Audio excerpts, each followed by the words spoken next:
All right, take two. We are here. It is our second show in one day. Second show today. We recorded a mock draft earlier. Very interesting. They're always interesting at this time of year. So I thought I would get one of the participants on the show with me. Let's bring him straight in. DMAC, it's been a little while. I wouldn't know how long, but feels like a few months. It has. I think it has been, Kingy, but it's good to be back. First mock for myself. I think your second that you've hosted as well. But yeah, really interesting.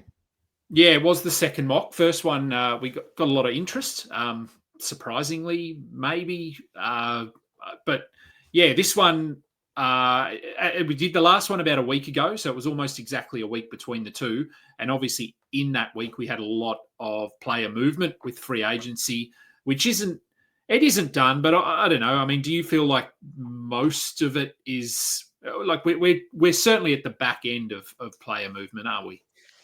Yeah, definitely. I think most of the bigger moves have been made. Still a few things to go through, and we'll see some more movement before the start of the season. I think we've got 108 or 107 days until opening night, Yeah. so plenty of time to settle down and I guess be familiar with depth charts and whatnot. Yeah, plenty of time. So let's look. I mean, we'll just dive straight into it. This is Stuff It, a fantasy basketball podcast. I have to get the promos in. Go and find us on YouTube, part of the Old Man Squad. I am at Adam King 91 on the socials. You are at NBA Fantasy Bible on both Twitter and On Blue both. Sky. On both. Yep, on both. Yes. Yeah. So go and follow us and Old Man Squad and rate and like and subscribe.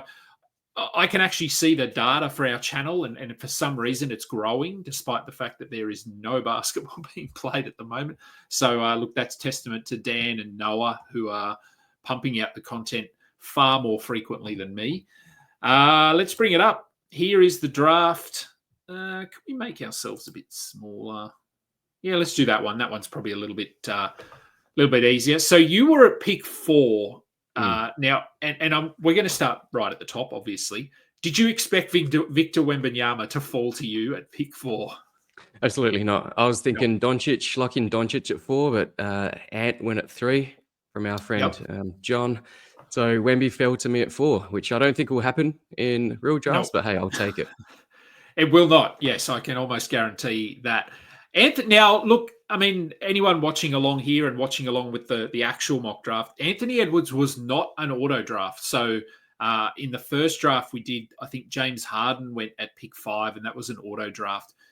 Anthony Edwards was not. I mean, can you make a case for taking him at pick 3? I certainly can't at this stage. Even if John, and I know John, he hosts a few leagues, and I've been in a couple of his. Yeah, he doesn't play in points leagues, I don't think. So he can't even use the excuse that maybe it was a points league lean. So I'm not sure. Yeah. Maybe he just thinks that Ant's going to explode next season. But yeah, would love to get his thoughts on it. But for me, Ant's nowhere near those top 4 guys. No. So, yeah, Wemby, no-brainer there. But as you said, Luka, I think, is probably going to be the consensus number 4 behind Shea, Jokic, and Wemby. I talked about this on the actual draft and on the first recording, the first draft that I did as well. I think we pretty much have a consensus top 4, despite the fact that we are 108 days from opening night. Beyond that, look, I think Anthony Davis will go 5 in a lot of spots. I'm not saying he'll go 5 everywhere, but beyond that, beyond pick 4, pick 5, I think it's pretty wide open heading into next season. I think you could make a case. I mean, if you run through the names here, we had Anthony Edwards, I'll shift him into this group of players, but Anthony Edwards, Cade Cunningham, Jaren Jackson, Karl Anthony Towns, Kevin Durant, James Harden, Tyrese Maxey, Steph Curry, Trae Young, Giannis. I mean, you could even push into Mobley, Devin Booker, LaMelo Ball. Like, I mean, all of these guys, you can make a case, I think, for taking them in the first round. Absolutely. And I think similar to what we saw last season, there's a massive advantage picking in the top 4 for next season. And I don't think you did it this one, but third round reversal, I think, is even more important heading into next season. Yeah, I think it is. And I talked about this as well. I think if you're picking at 7, 8, 9, 10, basically anywhere from sort of pick 6 through to pick 12, this year's going to be really key when it comes to pairings. So I think whoever you take in the first round will determine who you want to go in the second round. And you can get some really good pairs. Like, I mean, Matty G went with Cade Cunningham and Devin Booker. That's a really strong start to a guard build. We had Jaren Jackson and Evan Mobley went to Chad. You're locking up some blocks there really early. Rebound, well, not a lot of rebounds with Jaren Jackson, but your big man kind of stats. So I just think pairings are going to be really key this season for that first couple of rounds. You went with Jalen Johnson. Now, in the first mock that I did, Jalen Johnson fell to, I want to say it was around pick 50, and I was just in shock as the names were going off the board. And I think people just forgot about him because he was buried because he didn't play the back end of last season. So in the player ranks on Fantrax, which will obviously be updated, he was way down the list. You took him with the 9th pick of the second round, so that's 21, I want to say. Yep. Where are you thinking he got? Is that where you're going to have to take him this year? Does he go higher than that? What do you potentially? And you talked about a bit of a spread, even spread from 5 onwards, but or 6 onwards. I think you could go a little bit higher. I took him. I was probably going to take Sabonis. I probably would take Sabonis normally, but I know for a fact that you were just quite livid at people for missing him in that first mock. So this one was a shout out to you. But yeah, Jalen Johnson's always been a favorite. I guess the only concern is he has been injured the last couple of seasons, which has put a dampener on things.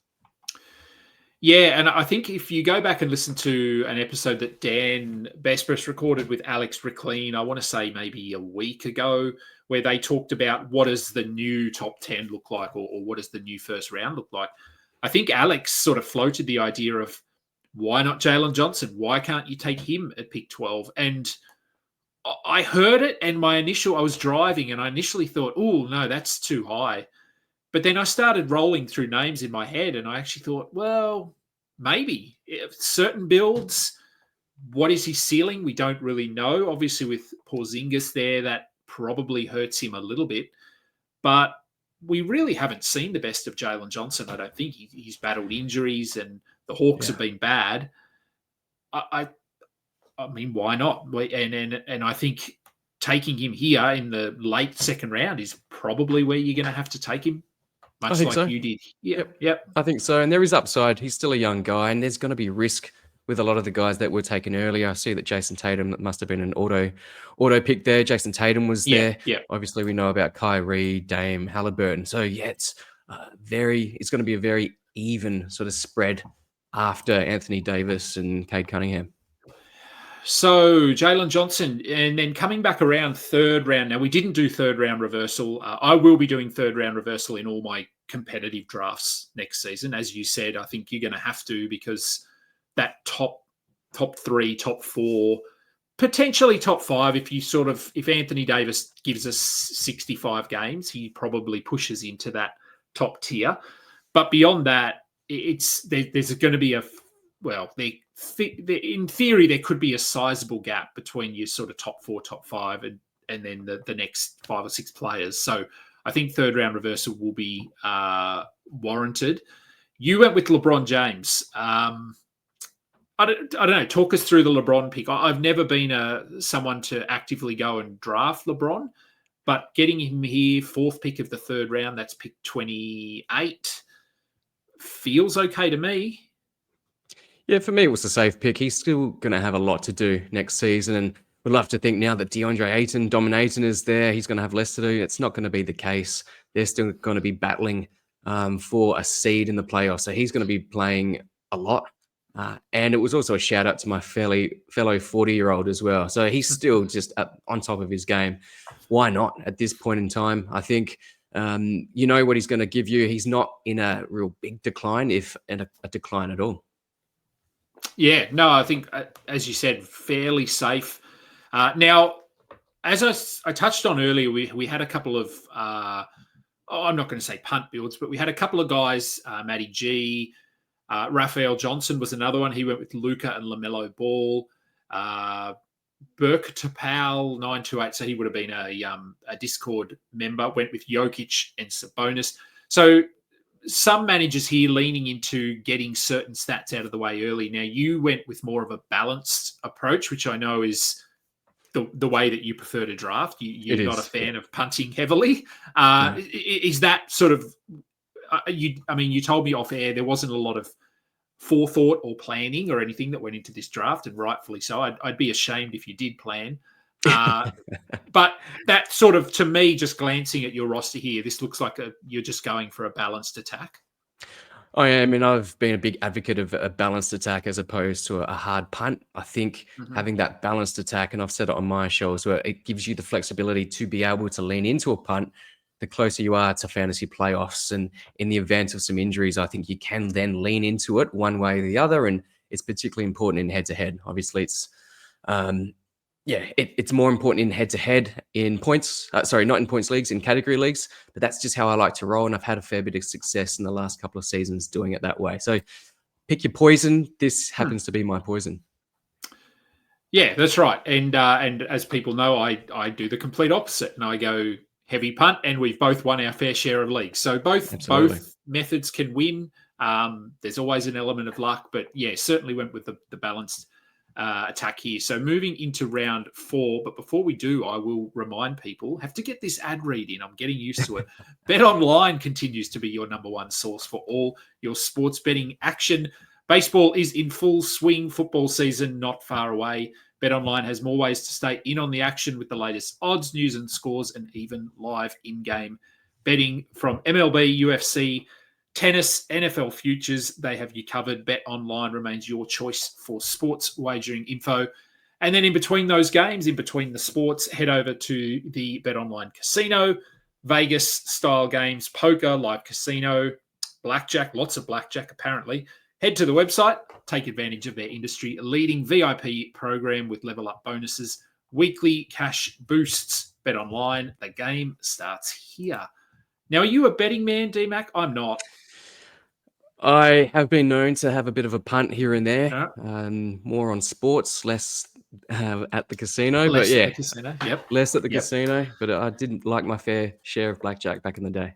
Yeah, I'm not a betting man, so going to Vegas for me has nothing to do with gambling.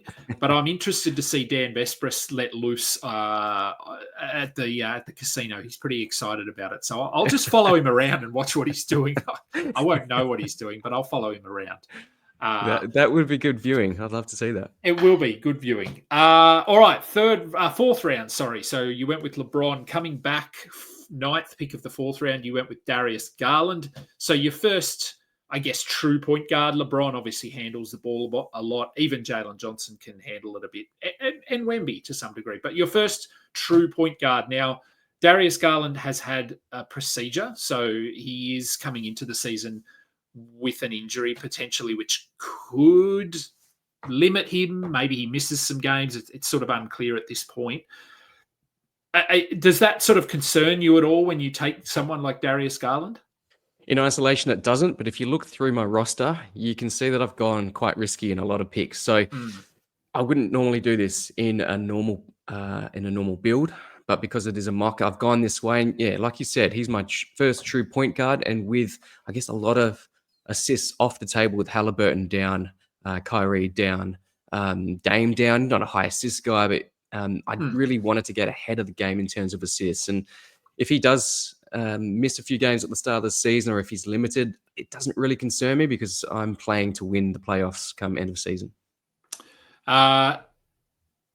Now, I like this pick. I talked about this pick on the actual show. You went with Kawhi with the 4th pick of the 5th round. So we're looking at, 52, 51, something like that.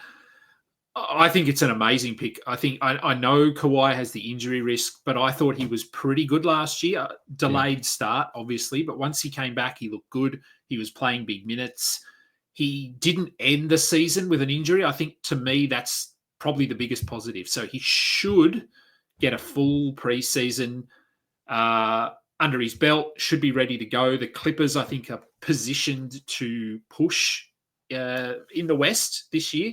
The acquisition of Brook Lopez, I think, helps them phenomenally. I know from a fantasy perspective, it's not great for those that enjoy a bit of Brook Lopez, but from a real life standpoint, I think it's arguably one of the best center rotations in the league now.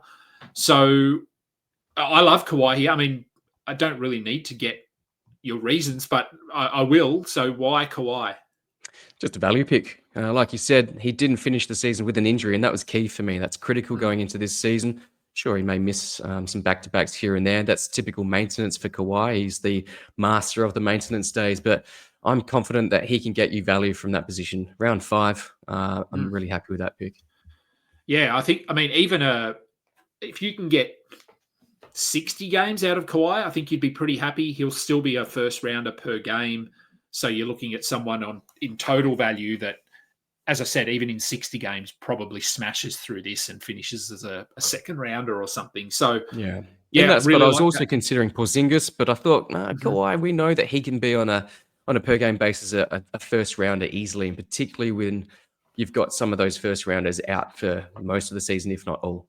Yep, certainly. DeJounte Murray. So talked about taking some injury risks here with Darius Garland. DeJounte Murray also injured coming into the season, so likely to return at some point, although I'm not going to say rumblings, but some of the words that we're hearing from DeJounte that he's not necessarily happy with his role or his time or what lies ahead of him in New Orleans. So whether that changes anything, but yeah, what are you thinking here with DeJounte? Because he's got someone you're going to have to start in your IR spot.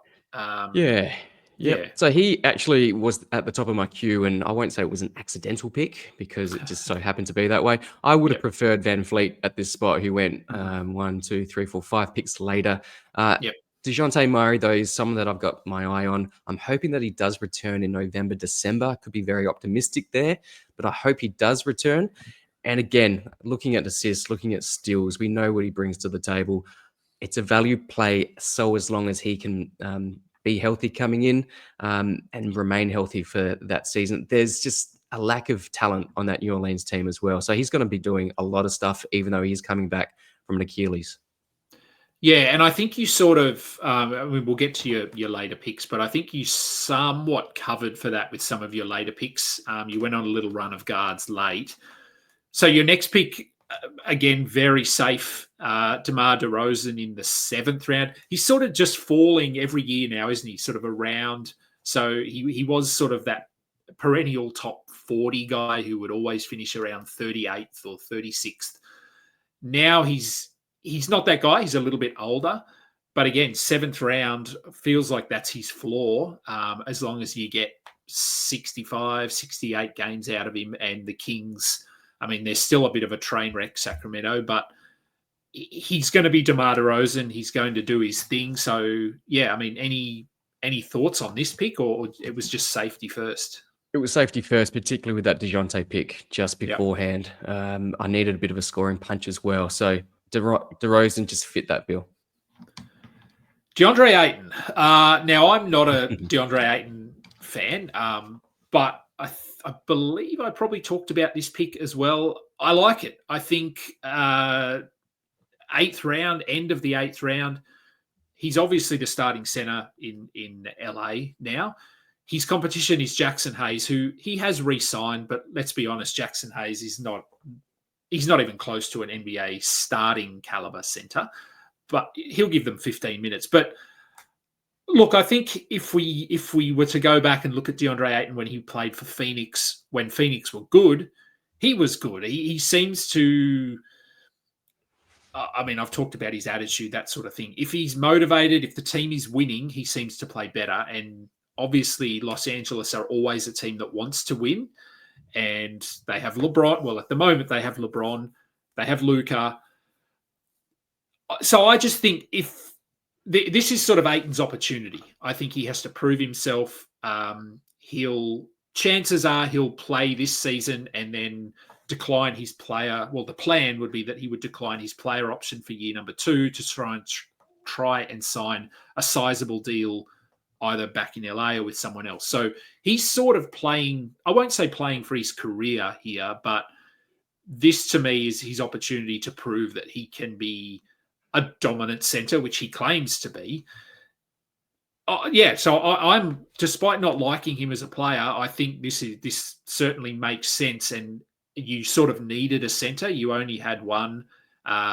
Your options, if you look sort of around this range, were Nick Claxton. That's sort of it. Like everyone was sort of off the board. So yeah, I like this pick. Yeah, I'm excited by Ayton, and like you, I'm not a huge fan of his, but I think it is going to be easy for him to just get those buckets with LeBron and Luka just lobbing it up to him.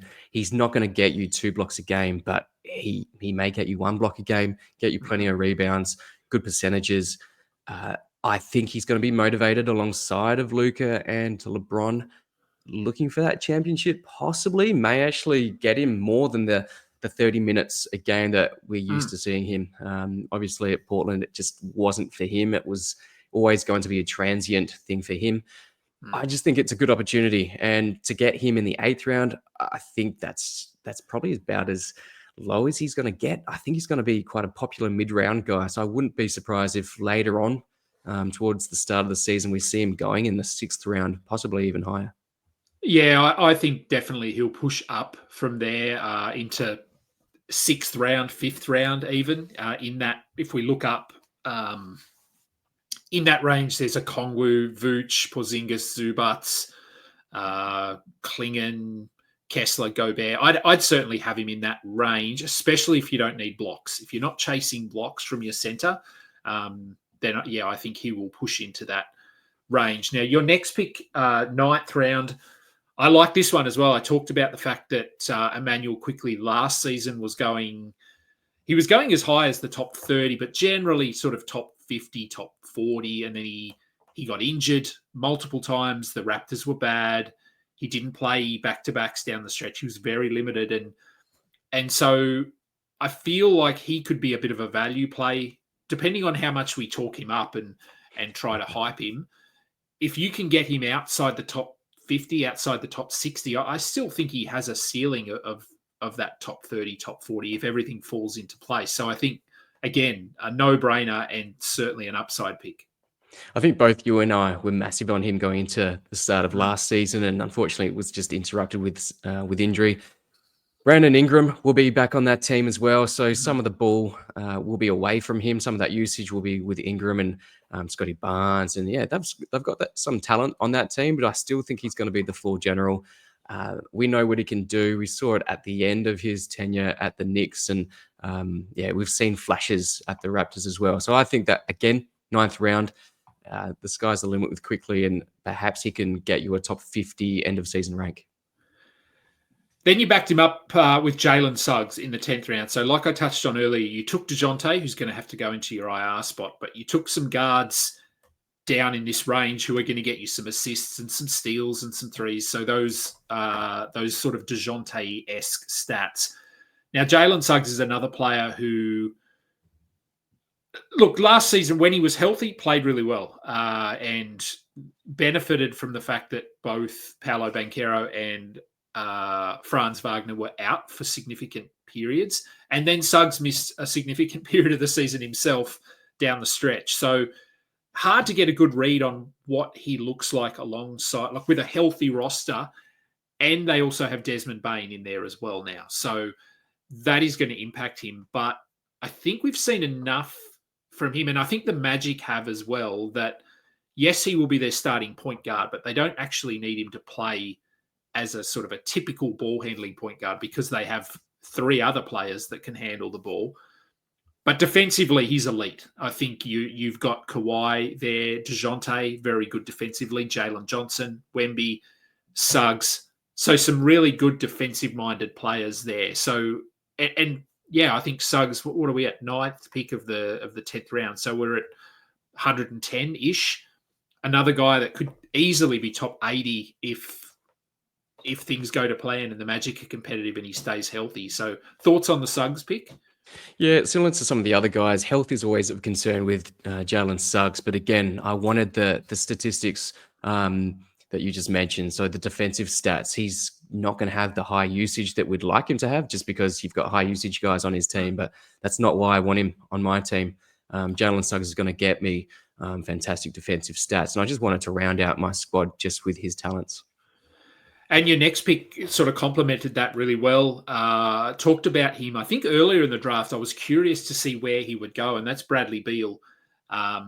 Obviously, Phoenix are a team that potentially doesn't have a lot of direction at the moment, despite the fact they'd like to make us think that they know what they're doing.